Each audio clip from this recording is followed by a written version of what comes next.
Police officer mocks black woman in court, unaware she's a top NSA operative. The court is stunned. "You've got to be kidding me." Officer Darren Baxter slammed the file shut, rolling his eyes. Another so-called victim fighting a ticket, another waste of his time. Or so he thought. What he didn't know was that the woman standing across from him wasn't just another defendant. She wasn't here to argue over a broken taillight. She was here to expose something far bigger. A corruption ring buried deep within the system. And today, in this very courtroom, his entire world was about to crumble. Before we dive in, hit that subscribe button and turn on notifications. You won't want to miss this one. Now, let's begin.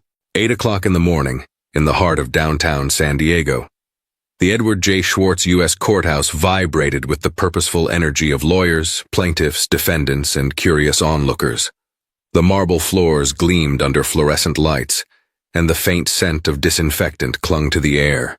Rows of benches, reminiscent of pews in a grand cathedral of justice, were rapidly filling with people awaiting their time before the court. Amid the usual hustle, Ebony Brooks stepped through the entrance. She was tall, lean, and exuded a sense of calm that belied her average black suit and unassuming black heels. Her skin glowed with an understated confidence, and her hair, worn in a neat twist, reflected early morning sunlight shining through high windows. Ebony's expression was perfectly composed, her posture impeccable. Clutched in her right hand was a simple leather binder containing a few documents: traffic citations, a vehicle inspection form, and legal notes. To any casual observer, Ebony appeared to be just another defendant in a minor traffic dispute. The docket indicated her case involved a broken taillight, an out-of-date registration sticker, and, supposedly, some resistance to a police officer's commands. A run-of-the-mill scenario that filled the daily court schedule. Yet if one knew Ebony's true identity, that impression would be laughable. Behind the facade of an everyday citizen was a top operative for the National Security Agency, with training in cryptography, counterintelligence, and infiltration tactics. Ebony Brooks had served at Fort Meade for nearly a decade, working on high-stakes digital intelligence operations before shifting to more field-oriented assignments. No one in this courthouse, at least not openly, suspected that Ebony had spent her career unraveling terrorist networks, investigating complex espionage operations, and neutralizing national security threats. Today, she was after something altogether different. A ring of local corruption that might extend from one crooked cop all the way to politicians, business owners, and criminals with deep pockets. As she waited in line to pass through the security checkpoint, Ebony took a subtle glance across the foyer. Her target soon emerged. A tall, broad-shouldered police officer, wearing a pressed uniform and sporting a mustache that looked like it was trimmed with mathematical precision. Officer Darren Baxter. She had studied his face in internal files and high-resolution surveillance images. She recognized his gait, the proud way he tilted his chin, and the faint hint of a smirk that seemed permanently etched on his lips. According to Ebony's classified briefing, Baxter was suspected of falsifying reports, tipping off organized crime figures about pending raids, and orchestrating pretext stops that disproportionately targeted Black and Latino drivers. But every formal complaint had either vanished or been dismissed, thanks to a labyrinthine network of departmental politics and Baxter's father's old connections in city government. The moment Ebony reached the metal detector, she placed her binder in a plastic tray, watched as the guard checked it, and then casually strolled through without any issue. She collected her belongings, thanked the guard politely, and moved into the main atrium, just another face in the crowd. Officer Baxter, several yards away, was deep in conversation with a court security officer, gesturing animatedly as though retelling some heroic tale. Ebony paused at a distance, scanning the corridor leading to the assigned courtroom. She had mapped the entire building layout days ago. She knew which side hallways had fewer cameras, which stairwells were seldom used, and how each courtroom was arranged. Even a minor detail like the location of the judge's bench relative to the jury box might prove crucial if things took a dangerous turn. A quick vibration from her phone signaled a text message. "Eyes on you from second floor. All set." That was her partner for this operation, an NSA field agent named Dylan Price, who was dressed like a paralegal or clerk. He'd surveil Baxter's interactions from above, ready to jump in if Ebony needed immediate backup. The plan was for Ebony to play her role as the naive defendant, draw Baxter out, and gather enough public evidence to trigger a formal internal investigation. But Ebony also suspected that once Baxter felt cornered, he might reveal bigger players in this corruption ring. She typed a quick response, just a single letter R for Roger, and slipped her phone back into her pocket. Her heart pounded with adrenaline-laced excitement, but her expression remained neutral. By the time she reached courtroom 7C, Ebony felt the same calm, methodical focus that had carried her through so many dangerous missions abroad. At exactly 8:45 a.m., Ebony slid into the last row of the public seating, crossing her legs and setting her leather binder on her lap. She glanced at the digital docket near the judge's bench, confirming that her case would be called around 9:30. Officer Baxter was scheduled to testify. He would likely speak about how Ebony had allegedly refused to hand over her license and had been disrespectful during the traffic stop. Ebony had heard from official channels that Baxter was known for mocking drivers, especially black women, whom he saw as easy targets.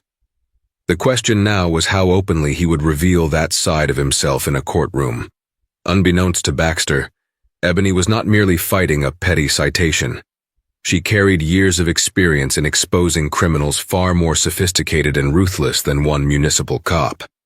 Today, she intended to systematically dismantle his facade, draw out his arrogance, and plant the seeds for his eventual downfall. Only Ebony knew that the court drama was just Act 1 of a much larger play. Officer Darren Baxter prided himself on being the center of attention. In uniform, he cast an imposing figure, 6'2", with broad shoulders and an air of self-assured power. He spent every morning regaling colleagues with exaggerated stories of his policing triumphs, painting himself as a fearless enforcer of the law.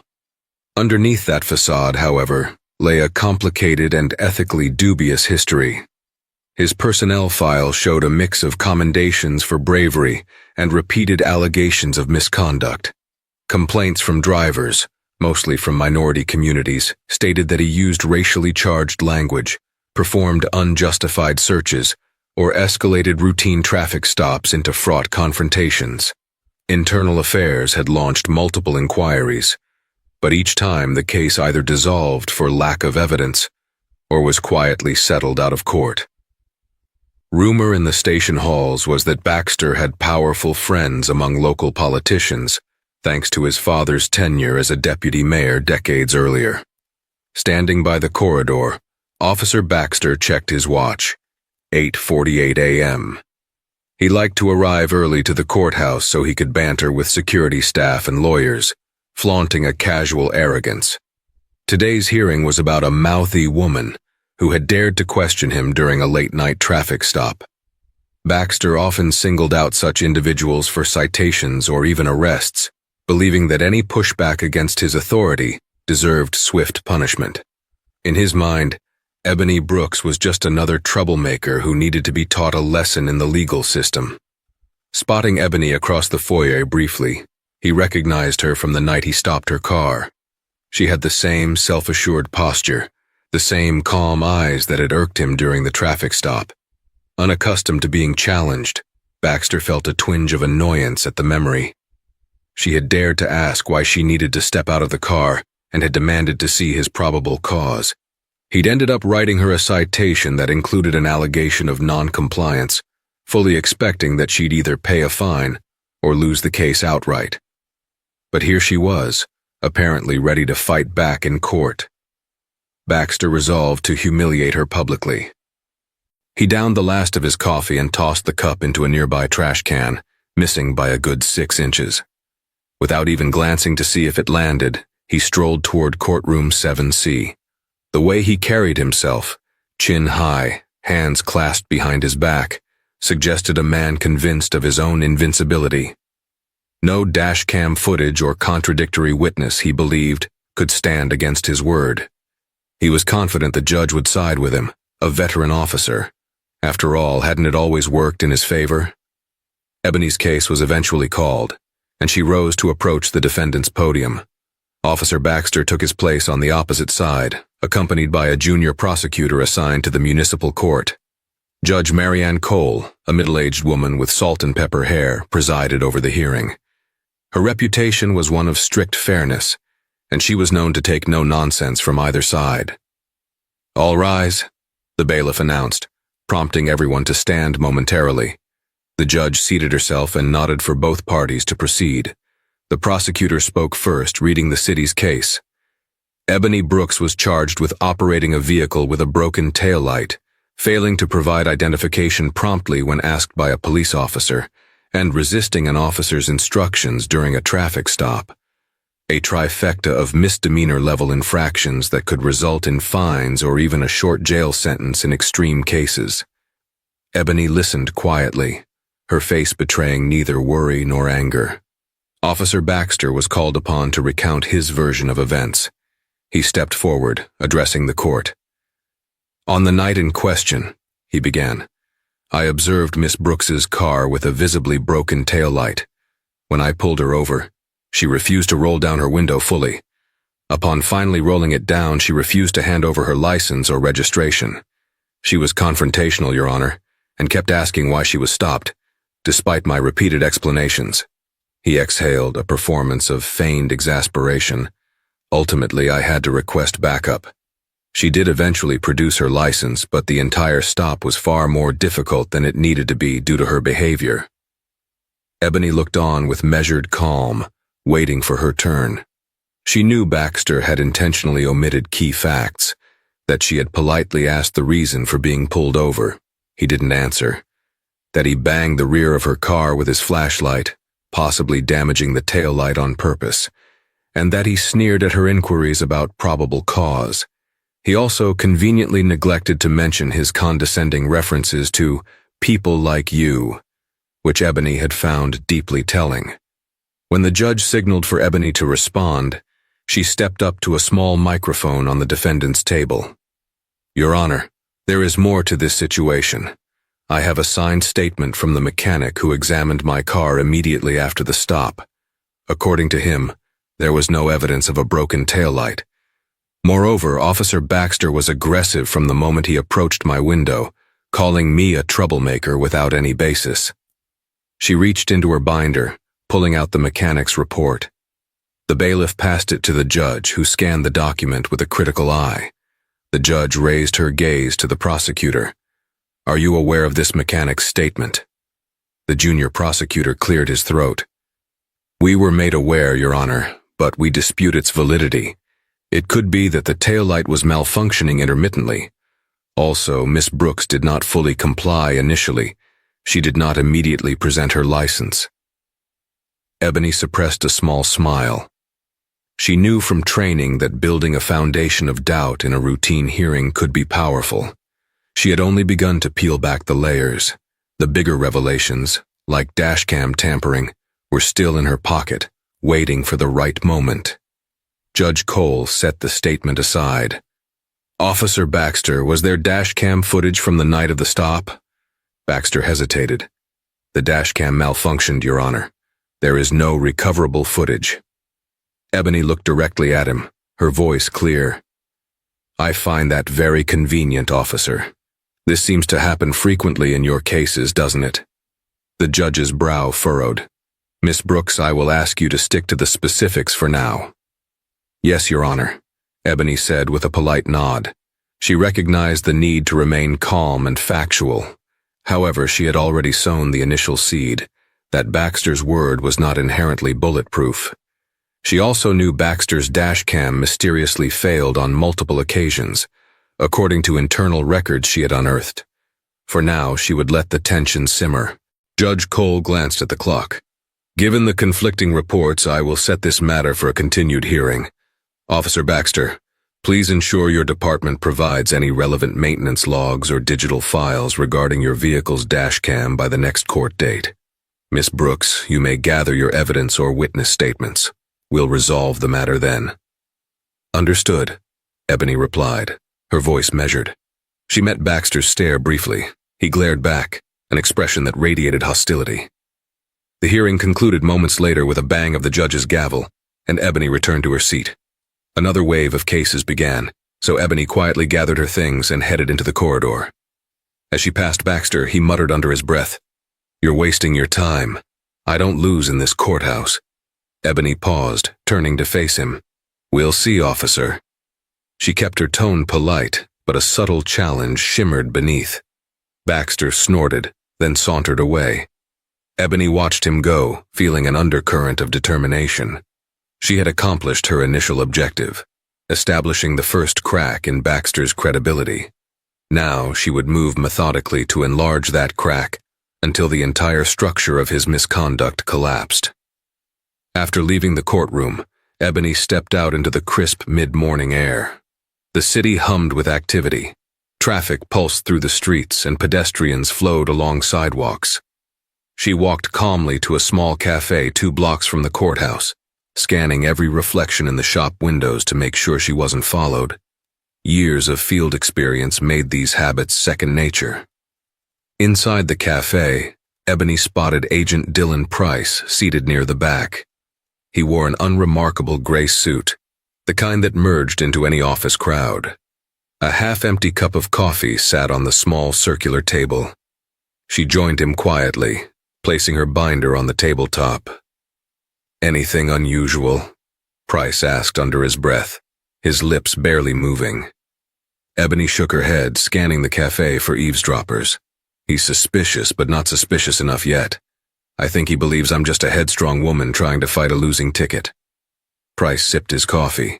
"You played it well in there. If we push him too hard too soon, he'll close ranks or tip off the bigger fish."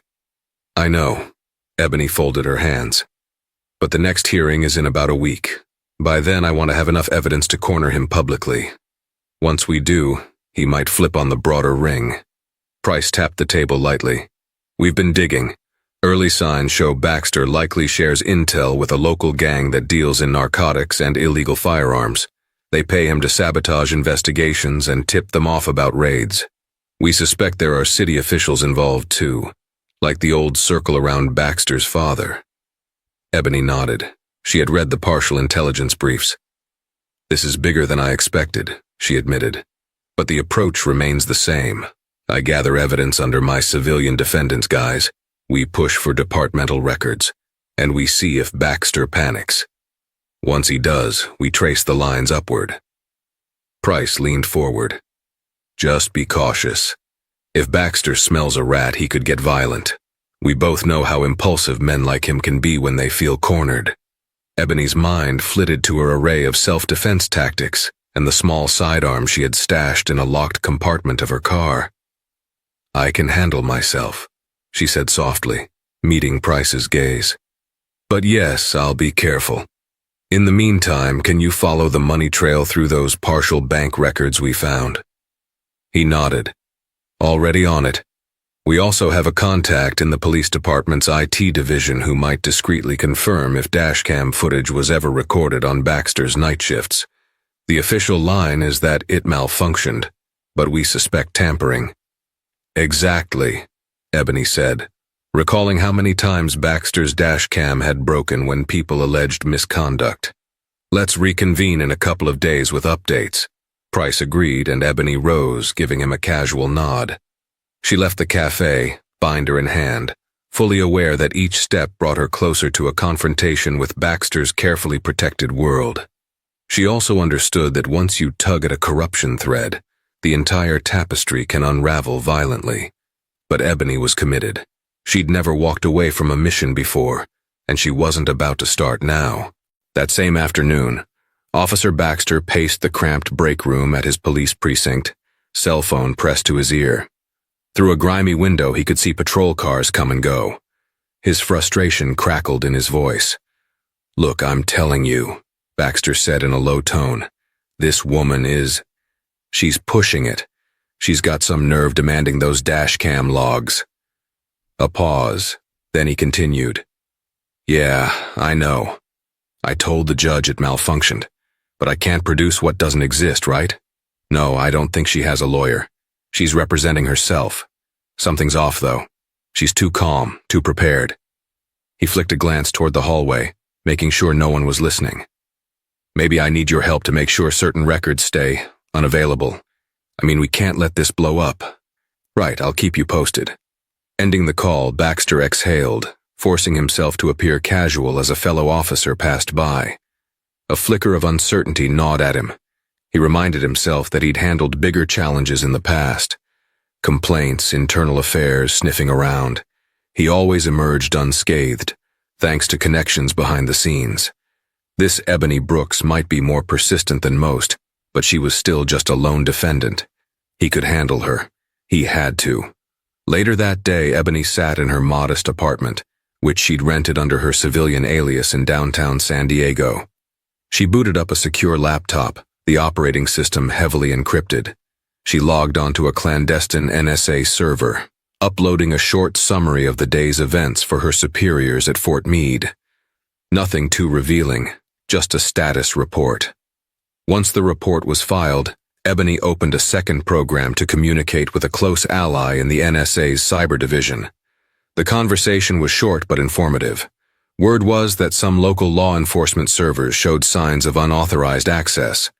Possibly someone was tampering with or deleting digital evidence at the precinct. Ebony jotted down a note. Need official subpoena for server logs if feasible. Exiting the secure environment, Ebony leaned back in her chair, gazing at the city lights through her window. Each glimmering skyscraper seemed to hold a secret. She felt that old, familiar pulse of excitement, like she was on the brink of unearthing a far-reaching conspiracy. But she also sensed the risk. Focus, she told herself, reviewing her mental checklist. She needed to press in court for departmental documents, including those so-called malfunction reports for the dash cam. She needed to cross-check Baxter's schedule with known drug busts that went sideways, and she needed to keep up the ruse of being merely a determined civilian. Even the slightest slip, like using advanced legal arguments or brandishing knowledge she shouldn't have, could tip Baxter off that she wasn't who she claimed to be. Yet Ebony relished the challenge. Undercover work demanded nuance, a delicate dance between truth and performance. She could hold her own in that dance. Let Baxter keep mocking her. She'd seen far more dangerous threats in war zones. She would wait for the precise moment, then strike. 4 days later, Ebony concluded a morning jog through her neighborhood. She wore athletic leggings, running shoes, and a light jacket. As she approached her parked sedan, she noticed something off. The driver's side mirror hung at a strange angle, as if forcibly yanked. Then she spotted slash marks on the rear tires. A jolt of anger and unease coursed through her. Looking around, Ebony saw no obvious witnesses or cameras. This was deliberate. Someone had vandalized her vehicle, likely as an intimidation tactic. She crouched to examine the tire slashes, clean, precise cuts, not random vandalism by a bored teenager. Her phone buzzed. An unknown number. Ebony answered cautiously. Hello? A muffled voice spoke. Next time it'll be more than your tires. The line went dead. Ebony frowned, adrenaline surging. She immediately scanned her surroundings, but the street was mostly empty. She quickly locked her phone and texted Agent Price. Car vandalized. Possible threat. Taking precautions.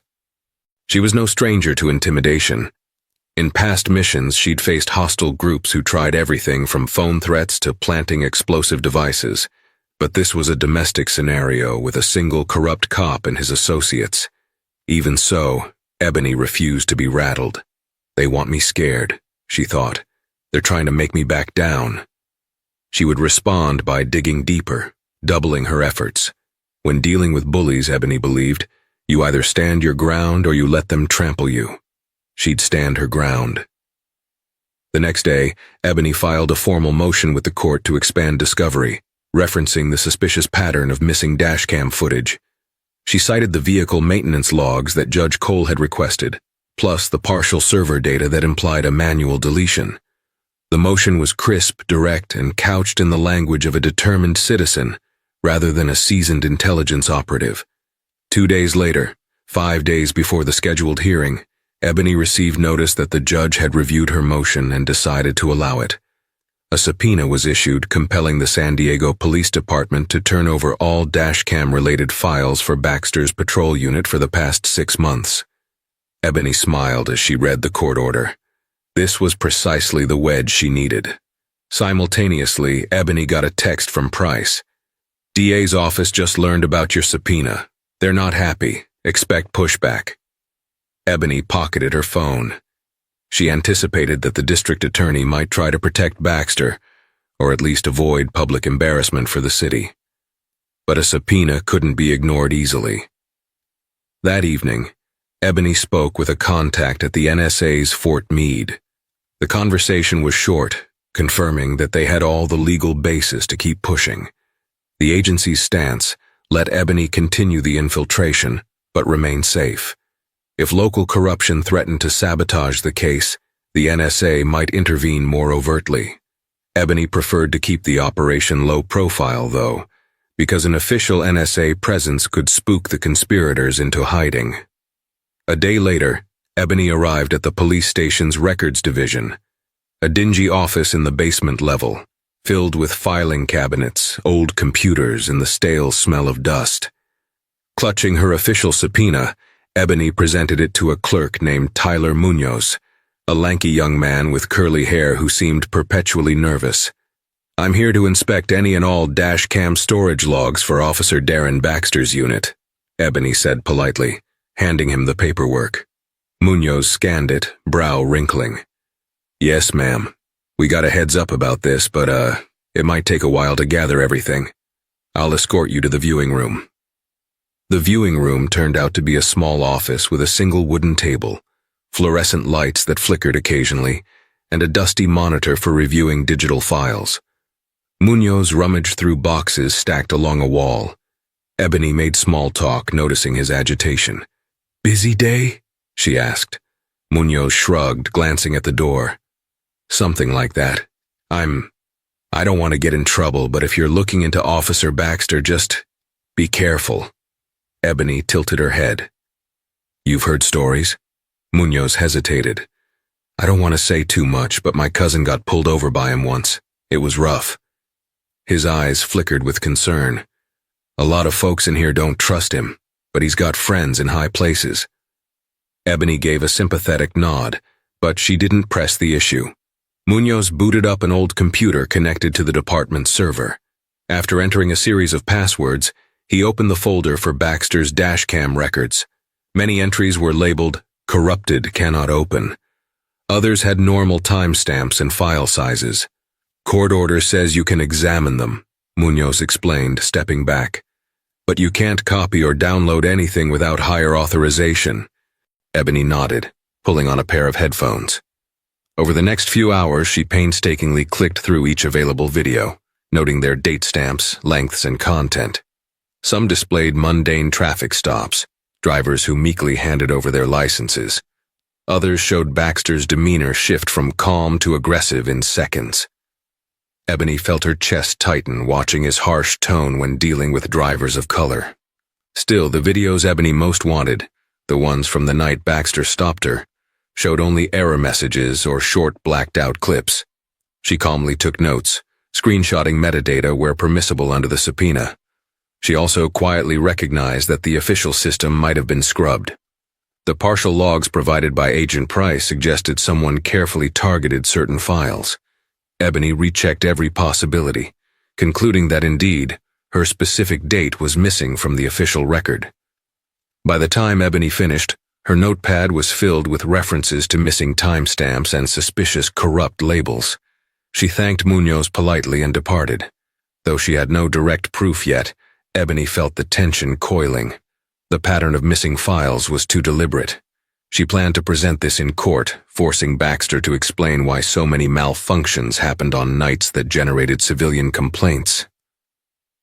Stepping out into the late afternoon, Ebony caught a glimpse of Baxter across the street, leaning against his patrol car. He stared directly at her, making no move to hide his hostility. She stared back calmly. Eventually, he pushed off from the car and drove away. Ebony quietly resolved to watch her back closely. Men like Baxter rarely gave up power without a fight. 2 nights before the court hearing, Ebony received a cryptic phone call on her personal line. The caller ID showed an unknown number. "Miss Brooks?" a tense, whispery voice asked. "Speaking," Ebony replied, her senses instantly on alert. I work in the department," the voice continued. "I've seen Baxter's name on some shady documents. I heard you were the one challenging him in court." Ebony kept her voice steady, drawing upon her training. "May I ask who you are?" A hesitation. "Call me a friend. I don't want to get fired or worse. Baxter's not just a loose cannon. He's part of a group that manipulates evidence and extorts local businesses. They have city officials in their pocket. I can't talk more on an open line, but I have documents that prove it." Ebony's pulse quickened. This was exactly the kind of break she had hoped for. "I'd like to see these documents," she said calmly. "When and where?" "Tomorrow night. The old parking garage on 3rd and Willow. Level 3, far corner. Come alone. If I see anyone else, I'm gone." The line went dead. Ebony sat back in her chair, phone in hand. A clandestine meeting in a deserted garage. It felt like classic espionage. She typed a quick text to Agent Price. "Anonymous tipster. Meeting tomorrow 9 p.m. 3rd and Willow. Need backup in the shadows." Price confirmed. Ebony knew it could be a trap orchestrated by Baxter or his associates, but she also knew that real whistleblowers often took desperate risks. She'd go, prepared for either scenario. The next evening, Ebony drove to the intersection of 3rd and Willow. It was a deserted district of old warehouses and closed storefronts. The parking garage was a derelict concrete structure with flickering overhead lamps casting ghostly light. 9 p.m. felt even darker in that lonely urban canyon.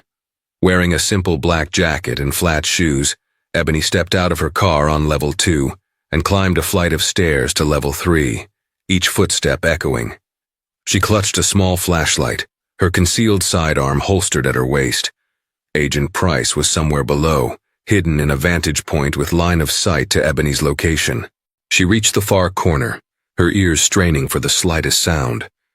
A figure emerged from behind a pillar, the hood of a sweatshirt pulled low over the face. "Miss Brooks," the person said in a hushed tone, glancing around. "Did you come alone?" Ebony nodded. "Yes," she lied, her posture relaxed but ready. "You said you had documents?" The figure held out a manila envelope. Ebony stepped forward and took it cautiously. She opened it enough to see photocopies of what appeared to be deposit slips, wire transfer confirmations, and internal memos referencing cooperative officers, including a name spelled out, Baxter. "Where did you get these?" Ebony asked. "I do admin stuff in the property and evidence section.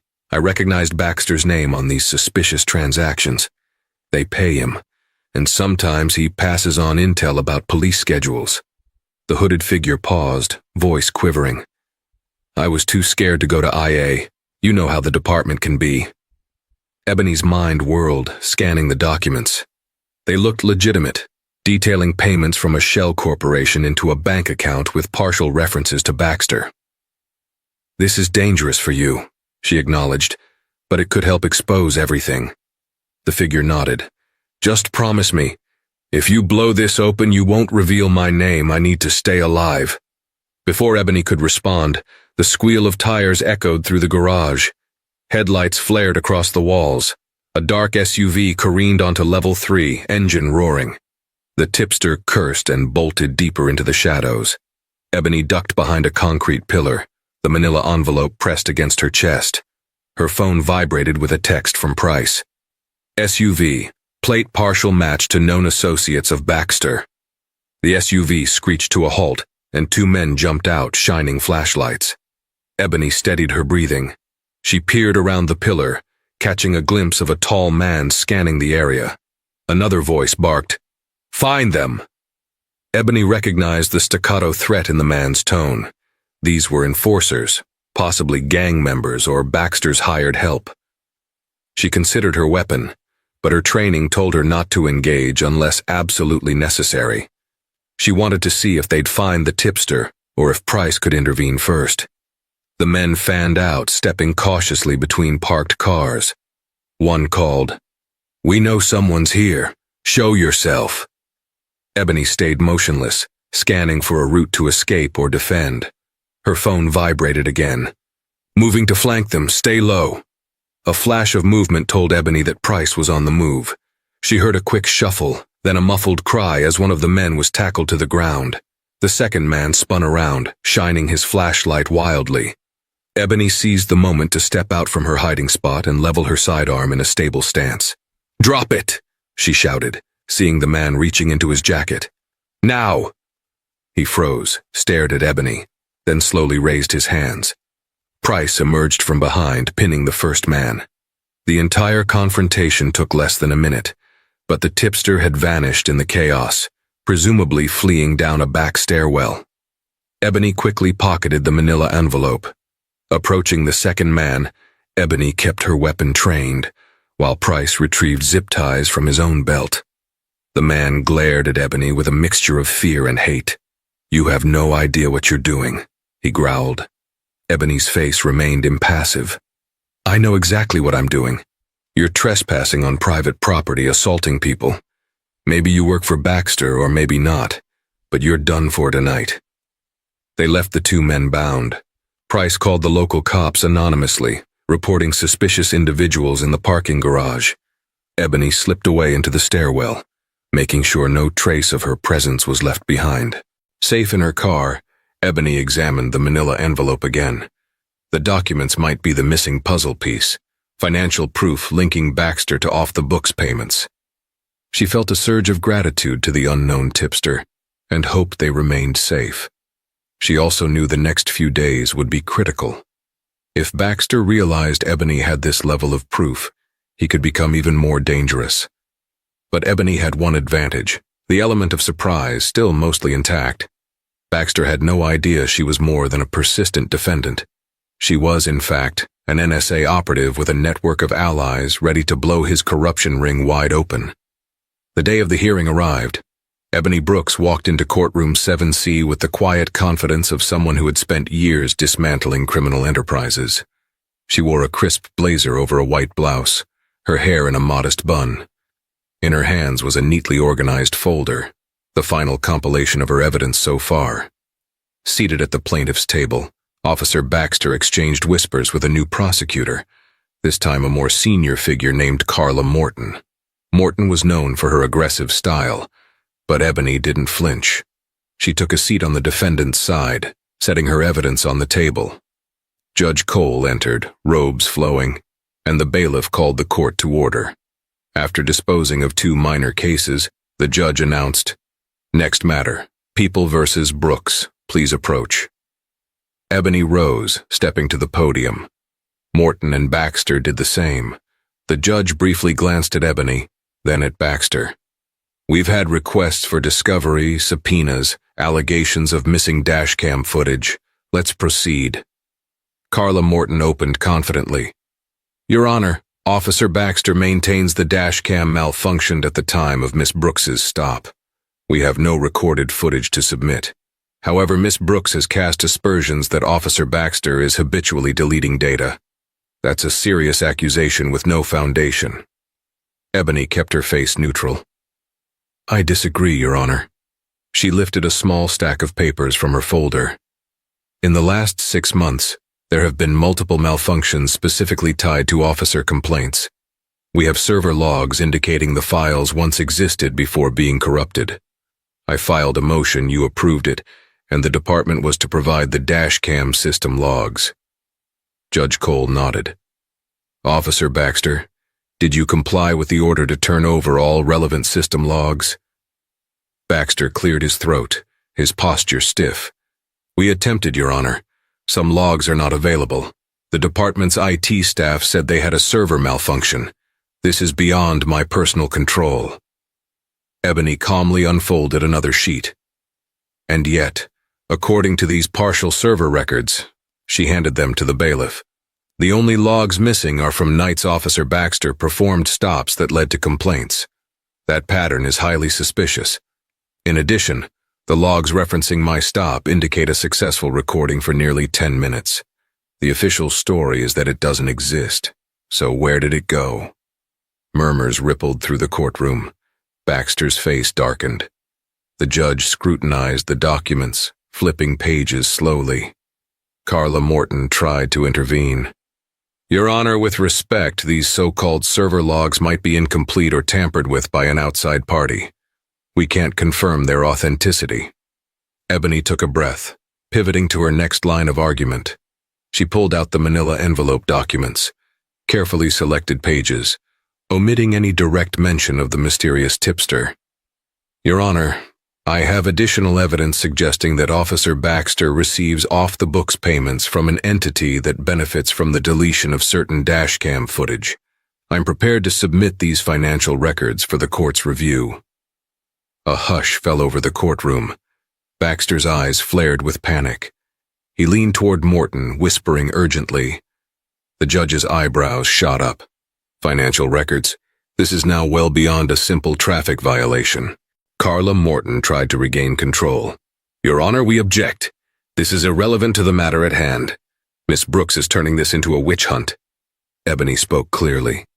I'm showing probable motive for the destruction of dashcam footage. If Officer Baxter is indeed on someone's payroll, that payroll might want certain interactions hidden.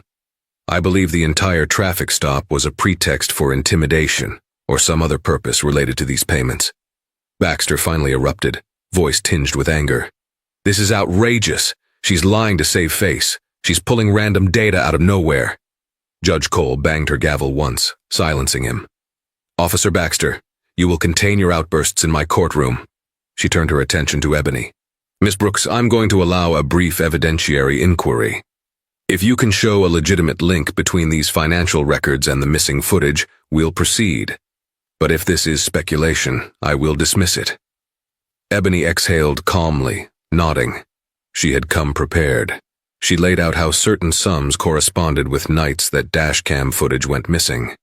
She showed partial deposit receipts linking a shell corporation to an account with partial identification that matched Baxter's name or address.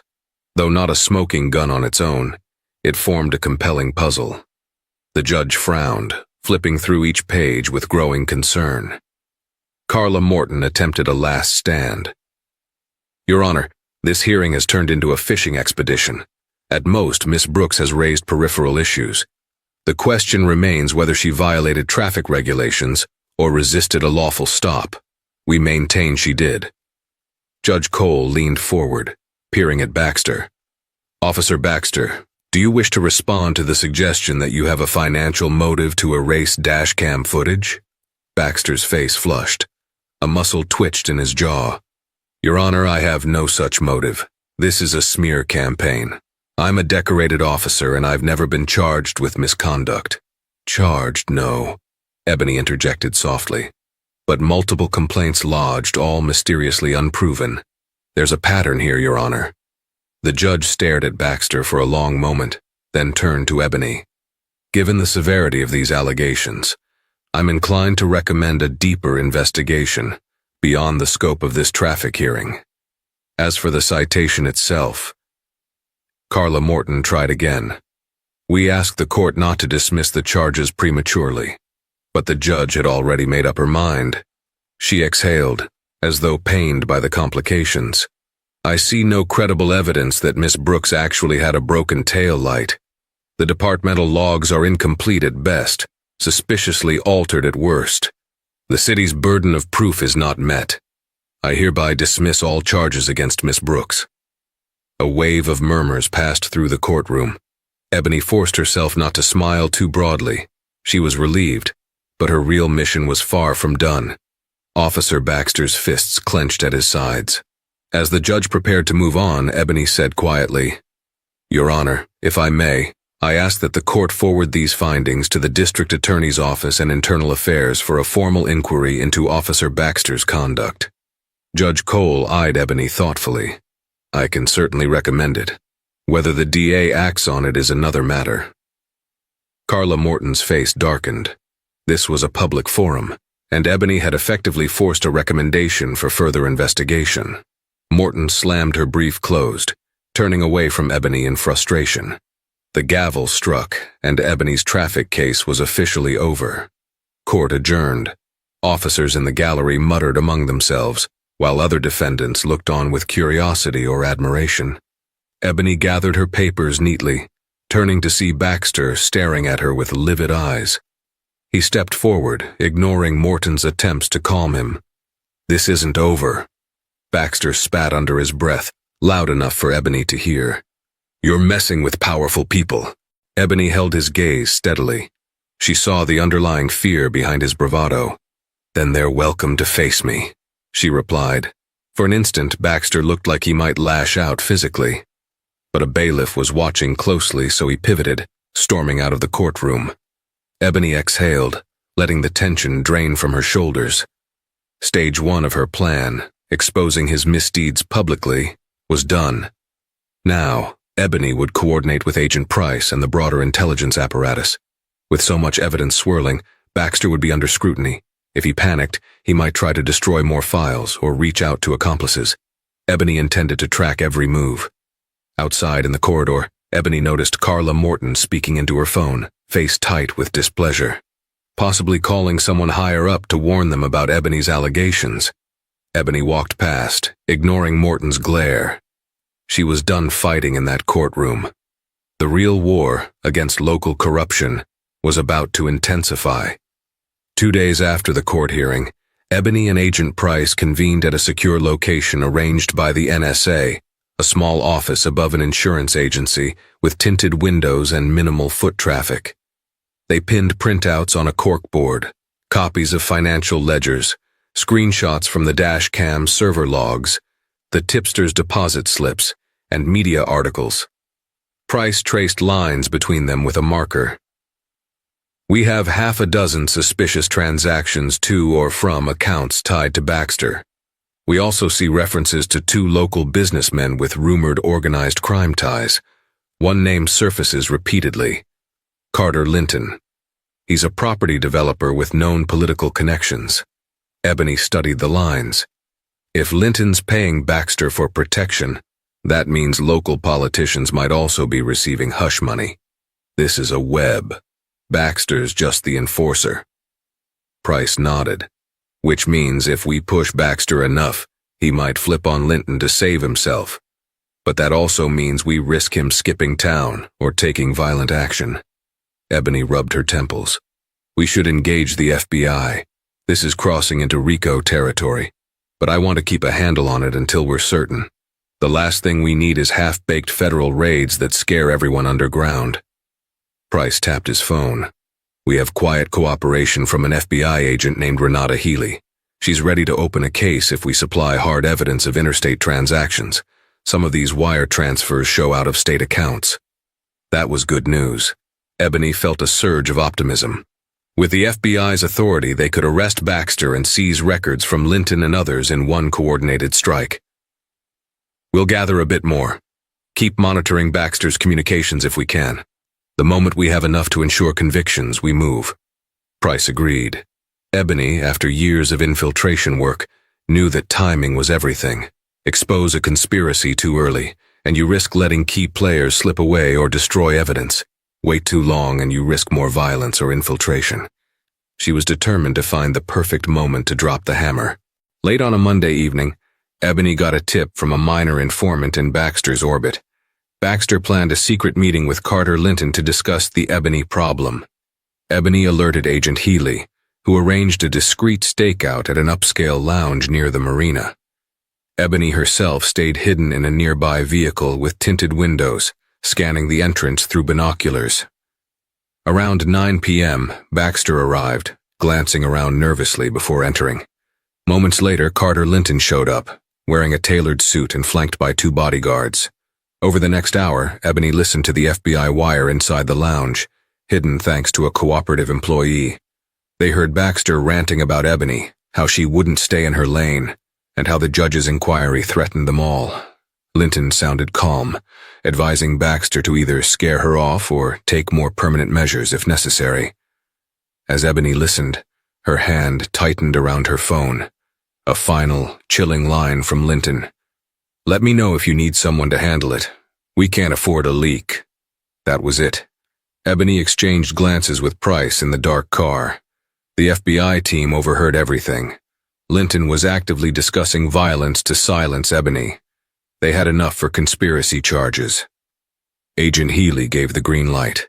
Within seconds, plainclothes FBI agents stormed the lounge. Ebony watched from across the street, heart pounding, as Baxter and Linton realized too late the trap had sprung.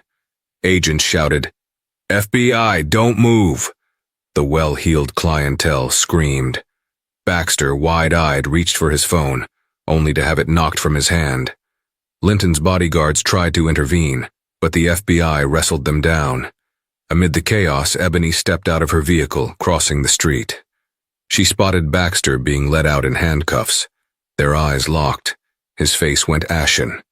Ebony approached calmly, stopping a few feet away, ignoring the swirl of cameras that some onlookers had whipped out. "Surprised to see me?" she asked softly. Baxter's voice shook with rage. You set this all up." Ebony folded her arms. "You did that yourself when you broke the law and threatened me." He tried to lunge, but the FBI agents tightened their grip. "Who the hell are you?" Ebony reached into her jacket and pulled out her NSA badge, showing it to him discreetly. "I'm Ebony Brooks, National Security Agency. Consider this your official introduction." The look on Baxter's face was indescribable, a fusion of betrayal, anger, fear, and disbelief. He spat, "This isn't real. You're just some traffic violator." Ebony's lip curled into a small smile. "Not anymore, officer. Not anymore." The FBI shoved him into the back of a waiting SUV. Linton and his men were similarly carted off in separate vehicles. Sirens wailed, illuminating the marina's calm waters with red and blue strobe lights.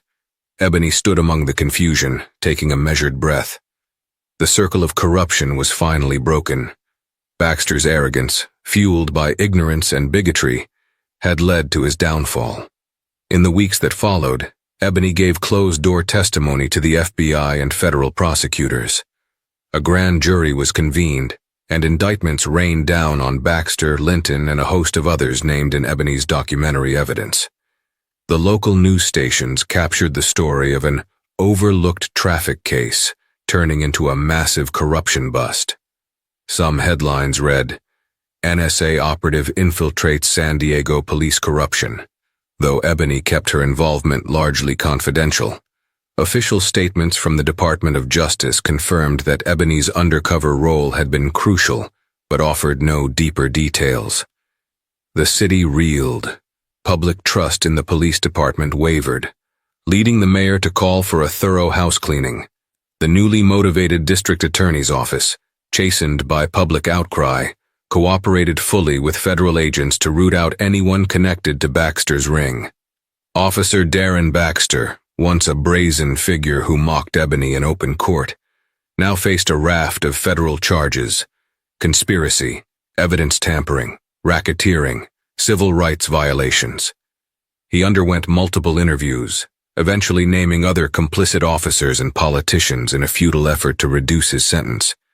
The entire network he had relied upon for protection crumbled, each piece turning on the other in a desperate bid for leniency. Several months later, Ebony found herself back at Fort Meade in Maryland, seated in a sleek conference room within the NSA headquarters. Tall windows overlooked a maze of modern buildings and secure perimeters. The hum of air conditioning and distant chatter of analysts formed a soothing backdrop. Across the table sat Director Karen Blake, a poised woman in her 50s, dressed in a dark suit. She smiled as she reviewed the final after-action report Ebony had submitted. "Agent Brooks," Director Blake said, "you completed Operation Thoroughfare with exemplary skill. The local corruption ring's downfall, the arrests, and the subsequent reforms. This is a significant success story, not just for the NSA, but for interagency cooperation. Ebony inclined her head. Thank you, Director. We had strong support from the FBI and quietly from some honest people within the San Diego PD. It was a team effort. Director Blake gestured at the thick file. Still, you orchestrated the infiltration. You endured personal threats, overcame intimidation, and leveraged your cover brilliantly. This entire operation started as a minor traffic citation that you turned into a major corruption bust. Ebony allowed herself a small grin. Officer Baxter gave me just enough rope by underestimating me. He thought I was powerless because I was a black woman standing alone in court. That was all I needed. Blake nodded thoughtfully. Arrogance can be a blindfold. Well, Ebony, we're proud.